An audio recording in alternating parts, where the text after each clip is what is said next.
G-Rugby avec Grenoble-Alpes Métropole. G-Rugby avec Samsé. Samsé, bravo les hommes en bleu.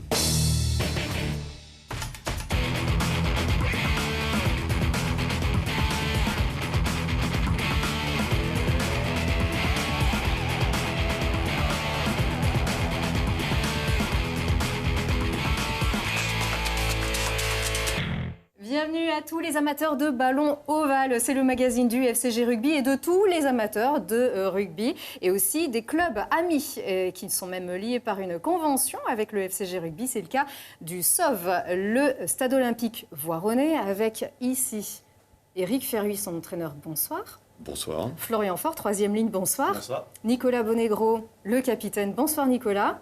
Bonsoir. Donc c'est un peu quand même très rouge et bleu tout ça. Hein. Alors, avec tout le respect qu'on a pour Nicolas, qui est un vrai Voironnais du SOV, c'est ça? Tout à fait. Et Florian Faure, troisième ligne emblématique du FCG, tout va bien? Tout va bien, tout va bien. Si, emblématique, on ne t'oublie pas, Ouais, en tout cas. on joue encore un peu, on va dire. Et Éric Ferruy, qui est également donc ancien talonneur des Mammouths et entraîneur. On va revenir vers le SOV et sa progression dans quelques instants. Pour l'instant, Mathias, merci d'être encore avec nous. On va revenir sur un match que vous avez certainement regardé, peut-être. C'était dimanche dernier, c'était le match contre Nevers. On y retourne.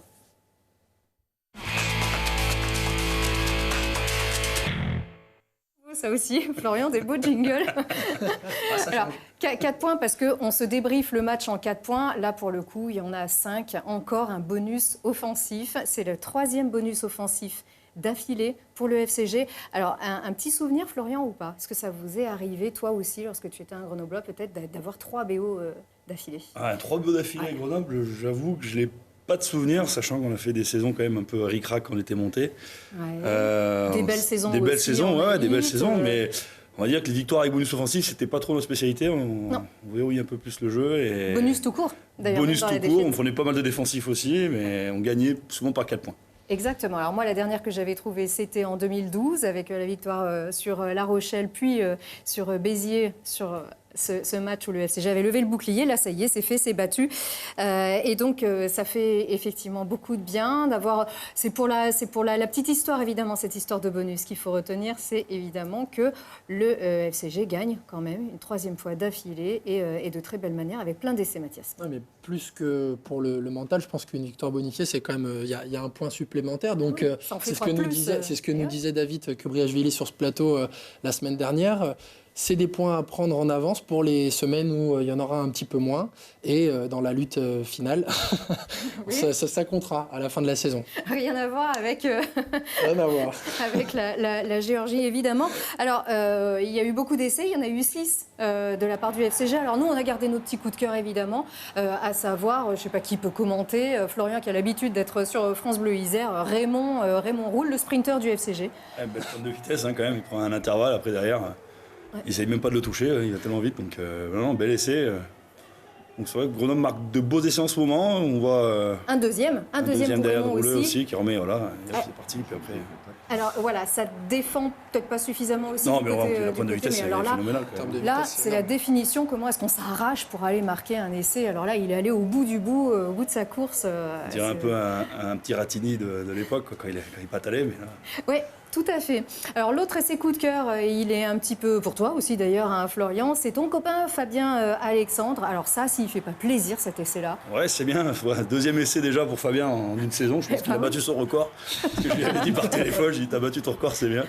Donc non, bien, Fabien qui était remplaçant et puis qui rentre, voilà, qui marque cet essai en bout de ligne. Donc, non, bien content. En plus, il tourne bien en ce moment. Donc. Ouais. Très bien. Puis il est beau, cet essai. Et le dernier, pour la petite histoire d'un garçon qui s'entraîne avec le FCG depuis 3 ans, qui ne joue pas, ou presque pas. On l'a vu arriver en Challenge Cup. Et là, bam, l'essai de l'histoire, l'essai du bonus, qui est superbe. Hein. En plus, celui-là, c'est Edgar Tuinu-Café. On a juste appris à prononcer son nom. Mais surtout, un bosseur, un sparring partner presque, en fait. Quelqu'un qui n'a jamais lâché et qui a toujours eu un super état d'esprit dans ce club, à l'entraînement. Il est toujours là. Voilà. Impressionnant. Belle valise de Lilian quand même. Hein. Ah oui, vraiment. Ouais, qui fait un beau départ au ras, qui prend le trou. Et... Absolument, absolument. Alors tout ça, ça fait bien sûr plaisir. Nous, on s'emballe un peu. En coulisses, pas plus que ça, mais Michael Capelli, notamment, nous dit lui aussi qu'il est en train de se passer quelque chose et ça se passe surtout au niveau du cœur. Je pense qu'il a fallu faire preuve d'énormément de caractère aussi, parce que pour aller chercher ce bonus, alors qu'il nous manquait 2 essais à moins de 3 minutes de la fin, c'est une grosse preuve de courage. Et voilà, je pense qu'il y a un super état d'esprit d'équipe aussi, qui fait qu'on s'est tous accrochés les uns pour les autres et qu'on a pu aller le chercher. Ouais. Après, il faut entretenir ça aussi. Ça s'entretient pas spécialement que par les victoires. Il faut qu'avec le groupe, on ne soit pas matin à l'entraînement et le soir tout le monde rentre chez soi. On fait des choses ensemble. On a la chance en Pro D2 d'avoir des trêves tous les 4 matchs. Et donc sur les retours, il faut qu'on passe du temps ensemble. C'est ça, passer du temps ensemble, la cohésion. C'est ce qui est d'important dans ces moments-là aussi pour entretenir ce qui est en train de se passer. Oui, c'est sûr. Et puis surtout que là, il y a une belle dynamique et il y a beaucoup de jeunes qui arrivent. On a vu Ange Capozzo qui a joué un très bon match dimanche. Et ça fait plaisir parce que c'est, avec les bonus, c'est quelque chose d'assez rare aussi à Grenoble, de voir tous ces jeunes qui jouent sur le terrain et qui apportent un plus. Ils ne sont pas là pour juste figurer, ils sont là pour être performants. Ils font des belles choses. On a encore vu Lilian qui fait une belle action. Ça fait vraiment plaisir de voir tous ces jeunes qui sont passés par les équipes jeunes du club et qui pointent le nez en Pro D2 et qui montrent l'exemple. Comme toi, il y a quelques années. Oula. Hein, c'est ça, 2004, 5 par là. 2000, les premières, 2003, les premières. Je l'ai connu au centre de formation, il était fringant, il avait... Oui. Il avait quelque chose. Il était un peu plus que maintenant. Surtout qu'on se l'est fait piquer par des équipes de top 14 à l'époque. C'est quand même systématique à Grenoble les années de relance, justement, ce phénomène des jeunes pour relancer le club. Oui, alors c'est vrai qu'il y a eu beaucoup d'années comme ça où, pour relancer, on a fait appel aux jeunes. Et j'espère que cette fois, c'est pas qu'un feu de paille. J'espère que cette fois, ça va être installé définitivement. On a de belles générations Kravos qui ont fait de très bons résultats ces dernières années, dont un titre de champion de France. Et franchement, j'espère une fois pour toutes que le club va s'appuyer. Alors après, c'est pas lui qui décide de tout. Hein. Il y a des jeunes qui partent aussi appelés par les autres clubs. Mais je veux dire, là, on sent qu'il y a quelque chose qui se passe. Il y a une vraie dynamique qui arrive des jeunes. Et ça participe au résultat actuel. Et c'est bien, il faut que ça s'installe et que ça dure. Alors, je pense qu'il veut que ça s'installe et que ça dure, Ange Capozzo, justement, qui est donc international italien des moins de 20 ans. Et quand on lui demande les points positifs pour lui, après ce match, c'est assez surprenant. Écoutez sa réponse. Ce que je retiens aussi d'aujourd'hui, au-delà du point collectif, c'est simplement d'avoir pu jouer dans le public de Grenoble. Voilà, parce que je joue aussi à Grenoble depuis que j'ai 10 ans. Donc je crois que c'est le Saint Graal aussi de pouvoir jouer devant son public et de porter le maillot de son club. Donc voilà, je remercie les supporters, l'équipe aussi, et puis forcément le club d'avoir pu me donner cette opportunité. Mais je suis dans un rêve, effectivement. Un rêve dans lequel il faut de temps en temps aussi que je redescende et que je puisse progresser quand même. Hein. Faut pas que je reste non plus en train de dormir toute la semaine. Mais non, c'est très cool. Voilà, le Saint Graal, jouer au Stade des Alpes pour le FCG Rugby. Ça, c'est génial. Moi, je bois ces paroles. C'est de voir Ange, j'ai l'impression de le revoir quand je l'entraîne. En Crabo, j'ai eu la chance de l'entraîner 2 ans et puis de voir toutes ses qualités. Je le vois aujourd'hui, c'est exactement la même tête. C'est un jeune tout frais sorti de l'école, du centre de formation, on va dire. Et c'est vrai que de ce qu'il dit, peut-être que là, il y a certainement des solutions, des réponses qui vont parler aux gens. Je pense que lui, quand il parle de Grenoble, quand il parle du public, quand il parle de son club, il sait de quoi il parle. Lui, il a été élevé au FCG. Et de le voir au milieu, en équipe première, et puis apprécier le public et de dire que c'est ce qu'il a tiré de principal, ça fait très plaisir pour les Grenoblois. C'est ça, ça fait plaisir. Alors, on ferme cette page FCG avec les résultats, bien sûr, un petit repère sur les tableaux. Donc, et alors, la performance au niveau numérique, c'est plus Perpignan contre Mont-de-Marsan qui a, au niveau de la différence, il y a un petit point en plus. Donc 44-17 vraiment pour Perpignan qui revient fort. Voilà, le FCG 46-21. C'est vrai qu'on n'a pas encore dit ce score, mais ça fait plusieurs matchs près des 50 points. Donc on en est bien content, toujours pas de victoire pour le VRDR. Et au niveau du classement, c'est pas encore ça, hein. On n'est pas encore confortablement en tête de ce classement. Et 5 points, Perpignan n'est qu'à 5 points derrière. Ça vous inspire ce classement ? C'est un beau départ pour le FCG cette année. On est quand même premier au bout de 8 journées. 30 points, c'est vraiment pas mal. Est-ce que le faux pas contre Colomiers a été un déclic ? Parce qu'ils avaient peut-être la pression de repartir cette année. Et là, je vois qu'ils font après ce faux pas, malheureusement, ils font un super début de saison. Donc tant mieux pour Grenoble. Et Et sachant que les 2 premières places sont qualifiables pour les demi-finales, et ben, autant y rester le plus longtemps possible. Oui, surtout que Colomiers est quand même dans les têtes. Hein. C'est que quand il manquait encore 2 essais au FCG à 2 minutes de la fin, ils ont tous bien repensé et ils ont vraiment trouvé les moyens d'aller se sortir ces 2 essais comme ça. Pour un peu plus de constance au niveau du jeu, ils arrivent à tenir 80 minutes. Même s'il y a des zones un peu plus faibles de temps en temps, ils arrivent à remarquer derrière plus tard, qui n'était pas le cas contre Colomiers. Exactement. Alors, donc on a vu le FCG en tête. Vous, alors, le prochain match, c'est un déplacement à Annecy ce dimanche. Annecy qui est juste devant vous, qui est 6e avec 12 points comme vous aussi, sauf que vous avez un match en moins. Ça va, c'est pas encore trop. Compte tenu de notre début de saison qui a été un peu perturbé par un premier match qui ne s'est pas fait. Après, on a fait un derby tout de suite derrière, alors qu'on n'était pas forcément prêt pour ça, sur un match comme ça. Premier match, il ne s'est pas fait pour des raisons de pelouse. Oui. Exactement. Donc du coup, on a été un peu perturbé certainement au départ. Alors après, il y a 2 matchs qui ont suivi qui ont été très bons contre Nantua et à Bièvre, avec des bons résultats. Là, on est retombé contre Saint-Jean-en-Royan, mais avec vraiment beaucoup de blessés, avec une équipe aussi perturbée par les absences. Alors c'est vrai que ça fait un début de saison un peu décousu, malgré les résultats qui sont intéressants, on va dire. Je pense qu'on est quand même encore loin de notre meilleur rendement. Et Nicolas Bonegro, donc vous êtes en Fédéral 2, le Voironnais de toujours. Qu'est-ce que vous visez pour cette saison? Est-ce qu'on pense pouvoir jouer aussi en Fédéral 1 quand on est à Voiron? Oui, je pense que c'est un objectif du club, mais il faut se donner encore du temps pour la structuration de l'ensemble du club, parce que souvent on voit les équipes Fagnon en tête et plutôt sur une bonne dynamique, mais il faut penser que pour la Fédérale 1, il faut avoir une structuration du club qui démarre des plus petites catégories jusqu'à la plus grande, pour que le club soit solide, et non pas que sur la partie sportive aussi. Donc pas parce que la Fédérale 1, c'est autre chose. Ouais. Oui, c'est pas aller trop vite, pas se marcher sur les pieds, et valider les acquis, consolider les acquis et développer les axes d'amélioration. À ce niveau-là, le SOV, c'est quand même un club qui est sur la bonne voie.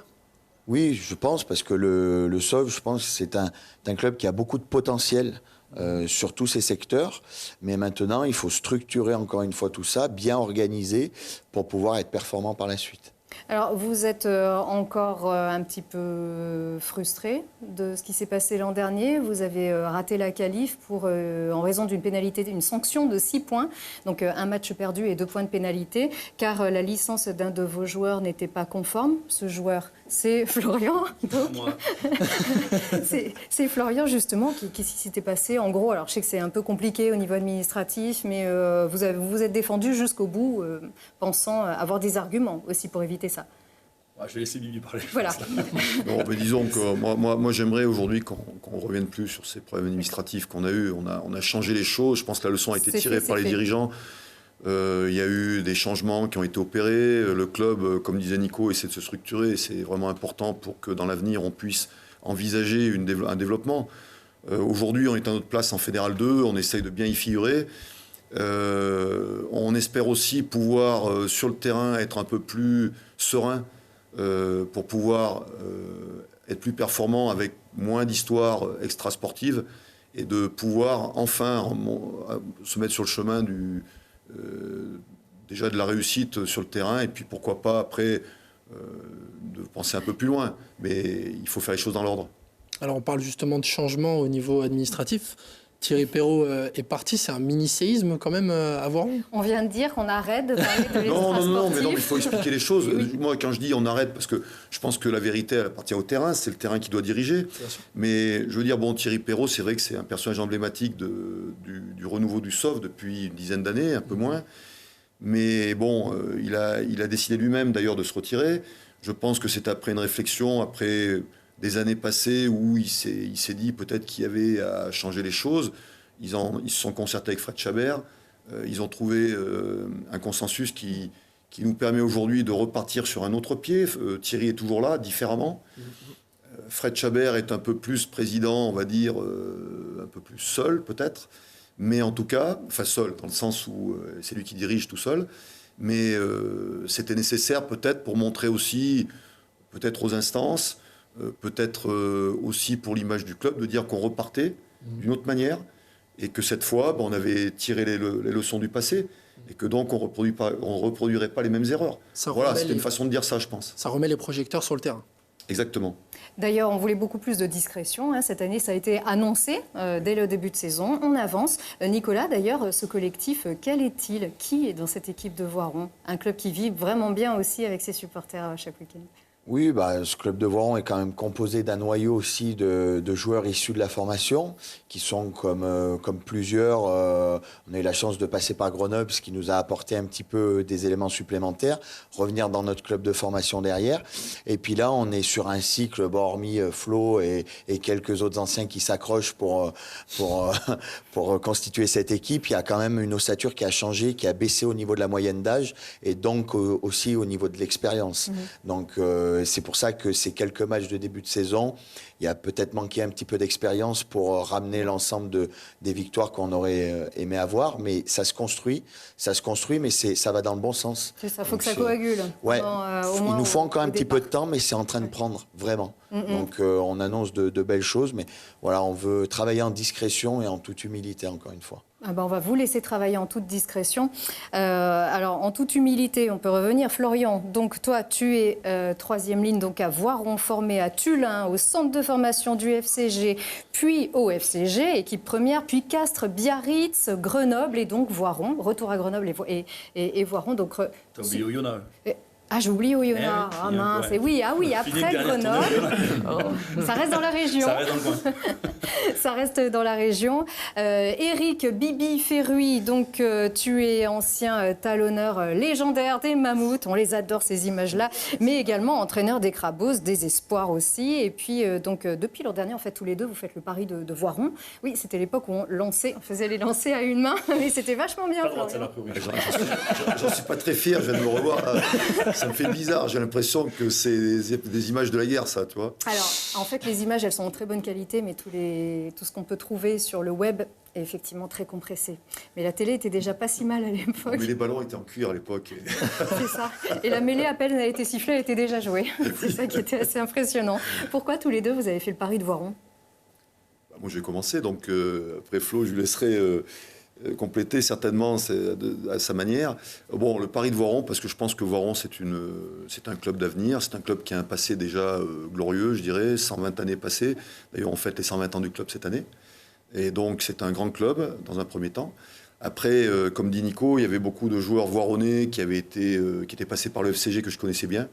Et donc, je voulais avoir une ossature de joueurs que je connaissais, que j'avais entraîné chez les Crabos. Voilà, et puis étant entre autres champion de France Réchelle aussi, on était champion de France ensemble Réchelle, 2 ans, avec ces joueurs-là, avec une volonté des dirigeants que je connais, Fred Chabert que je connais bien, à l'époque le père de Nico m'avait sollicité, donc qui était aussi au club, et donc beaucoup de gens que je connaissais, en qui j'avais confiance, du coup ça m'a donné envie d'y aller, et d'essayer de tenter de développer un peu d'essayer d'atteindre des objectifs en étant au moins bien en Fédéral 2, voire un peu au-dessus. Et pour le moment, je suis très satisfait, très heureux. Et Florian, ça va? Oui, très bien. Fin de carrière pro à Oyonnax, donc j'ai envie de revenir aussi au pays un peu. J'ai envie de me poser sur la région grenobloise. Voilà, le pari de Voiron a été fait parce que Bibi aussi était là, donc forcément... ça a facilité un peu, puis j'avais pas envie forcément d'arrêter, j'avais envie de continuer, j'en ai encore un peu sous les jambes.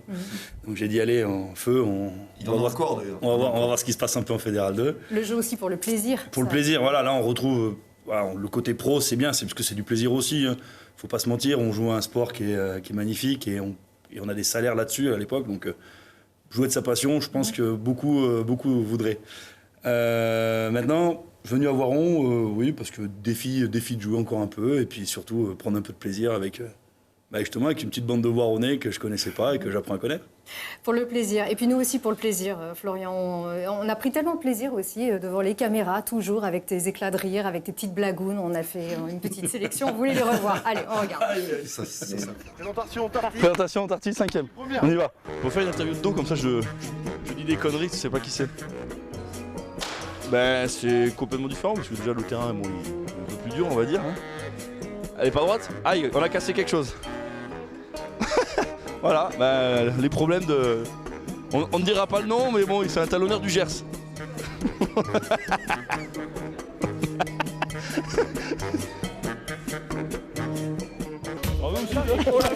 La caméra.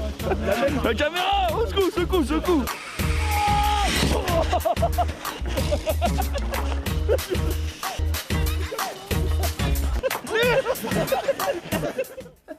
Voilà, faites des sorties en montagne avec Flofort cette année à voir, d'accord? On va éviter peut-être la montagne, on va aller dans le sud. On fait un petit salut amical à Vincent Campeau, qu'on ne dénoncera pas bien sûr sur ces images-là. On a dû en enlever beaucoup aussi, Flo, sinon on finissait pas l'émission. Merci en tout cas tous les trois d'avoir été avec nous. Vous reviendrez bien sûr d'ici à la fin de la saison. C'est promis, on se tient au courant. Bonne chance à vous. Merci Mathias et vous à très vite. Merci.